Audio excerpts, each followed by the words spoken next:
Thanks for visiting helpfixmyfinances.com.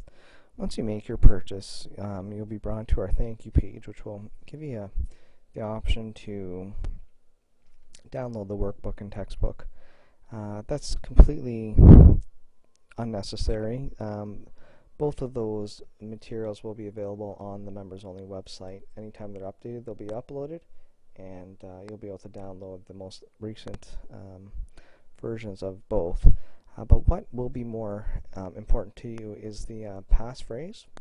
Okay, so we have a passphrase that's updated fairly regularly, but you'll need that to establish your profile, and you'll also need your ClickBank receipt number. Okay, those two pieces of information will allow you to establish your profile and move on. If there's any problem, and you'll find this on your receipt, just contact us at urgentsupport@helpfixmyfinances.com, and we'll get back to you within 24 business hours. Okay. You can come back to the sales page, which is helpfixmyfinances.com, to sign in, or you can go to the member login, or you can go to the member login button, or you can go to members.helpfixmyfinances.com. You can see I'm already logged in, okay, but this is where you'll log in and register with that information.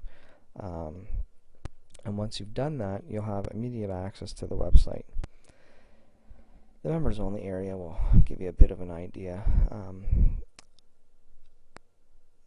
as to what you have here. Okay. The next thing, once you do log in, though, it'll bring you to the Start Here page, which is where again you can upload the or download, I should say, the most up-to-date versions of the textbook and workbook, and it'll give you a quick overview as to what we're going to be doing here with this program. We'll get into the resources a little bit in other videos. We're going to talk about the budget in the next two videos, and we'll go over the repayment plan. As you can see here, the budget is fairly intensive. Okay, we have the ability to input our income after tax numbers, of course, on a bi-monthly, bi-weekly, and of course weekly basis.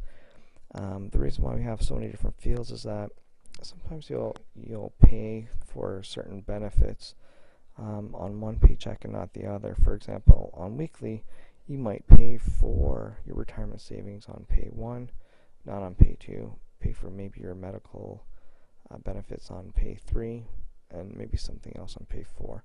It depends on your employer, of course, but it is something that we take into consideration here with our budget. Again, fairly intimidating when you look at it.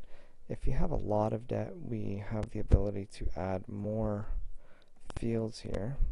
Once we've entered all of them, we press this button, Show More, and it'll give us a whole bunch of other fields that we can enter. Okay. Next up, we'll take a look at the repayment plan. This is obviously a lot less intimidating, but we do need to complete the budget so that we have the recommended debt and the priority of that debt, because we'll list priority 1 here, priority 2, 3, 4, and so on and so forth. If we need more, just like the previous page, we press the Show More button, and it will give us a lot more fields to enter data in. And of course, the toolbox is another great resource for us. It'll allow us to determine our average interest costs so that we know exactly how much we're paying on an annual basis to our creditors, our debt service ratios, so that we can speak a lot more directly with our lenders and understand what they're talking about, cash dilution rate, future savings tools, so that we know how much we need to save for a future event, whether it's retirement or a 6-month holiday, say. Will I qualify, which works hand in hand with the debt service ratios, so we know before we apply for credit whether or not we're likely to meet the qualifications in terms of debt servicing, and trend analysis so that we can monitor our trends. As you can see, it's a very comprehensive program, and it gives you all the tools that you need to be successful in repaying your debt. We'll move on and take a look at the budget and repayment plan in the next videos.